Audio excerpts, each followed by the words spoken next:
So many people fail to treat their sciatica effectively, which is why it lasts so long, and they get very demoralized seeing lots of different people not getting results, and it really hurts. So what is it specifically? Well, sciatica is an irritation of the roots of the sciatic nerve, down here commonly at L5S1 and L4-5, which are these two segments down here. That's where these little nerve roots come off and they go and form the sciatic nerve later on. If you have any sort of disc injury, some degenerative change, or just a general injury to the tissues in that area, that can create inflammation and irritation of the roots of the sciatic nerve, hence the symptoms down the leg.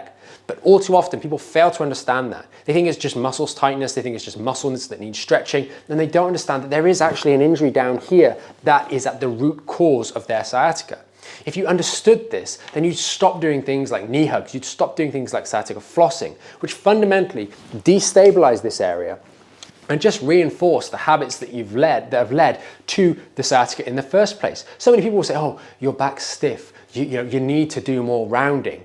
Yet you also spend God knows how many hours every day sat like this at a desk. It doesn't make any sense. Doing more of what caused the underlying injury that has led to your sciatica is not a smart move. So child's pose is out. Sciatic flossing is out. What's in is doing exercises that stabilize that spine, that restore the lordosis and protect this area down here so it can go through an appropriate healing response. That's how you start to fix sciatica. And you need a principle that's going to do that, or a program that's going to follow principles to do that. Number one, you need the education. You need to understand that lots of the things, like sitting, for example, that I just mentioned, the things that you're doing on a daily basis are reinforcing, re-irritating and aggravating the injury down here. You also need to understand that it is a little bit more vulnerable because there's an injury down there. We've got a lot of load going through this section of the spine. And therefore, if we have an injury, there's going to be instability. So we must learn to stabilize and brace this area effectively.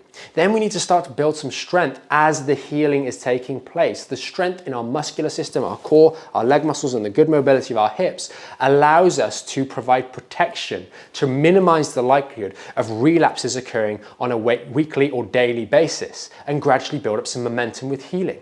We've all had a cut on our knee or on our elbow, and if we knock the scab off on day 1 or day 2, it's going to bleed a lot. But if we knock it off on day 10, then it starts to only pus a little bit around the edges and it's not quite as disruptive. Well, the same thing with your lower back. If you can start to gather a bit of healing momentum, then those flare-ups are less likely to be as severe and you're going to recover from them faster, and fundamentally you'll be well on your way to fixing your sciatica for good. So if you need any help with this, you need to start doing a program that works, that has an adherence to what we call the 3 pillars, the education, the exercises being right, and that consistency over time. Then click the link in the description, learn more about the Back in Shape program, start your free 7-day trial today, get access to all the hundreds of videos which are put together in a concise manner so you can follow through those phases and do the right things at the right time for your sciatica, as well as joining our members group and our weekly live Q&As to get the help you need, because everyone's going to have their own journey. You're all going to have your own unique challenges with your sciatica, even though fundamentally you've got the same thing wrong. You've got those unique challenges that you will expose and come across as you go through the recovery process, and we're there to help you every step of the way. So click the link down here, learn more about the program and get started. It's a 7-day free trial. You can see everything before you go. You don't need to take our word for it, but you will thank us. You've started the Back in Shape program.